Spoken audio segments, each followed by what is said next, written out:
Katniel, kumpirmadong hiwalay na. Oh, yan tayo eh. Kapag Katniel ang usapan, tutok na tutok ka. Oh, ito, 1 minuto lang.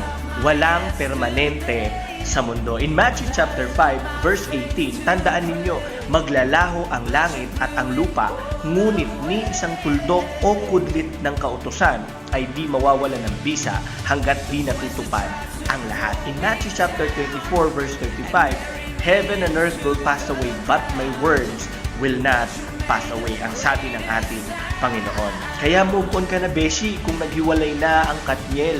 Gusto mo ba ng relasyon at pangakong hindi nagbabago?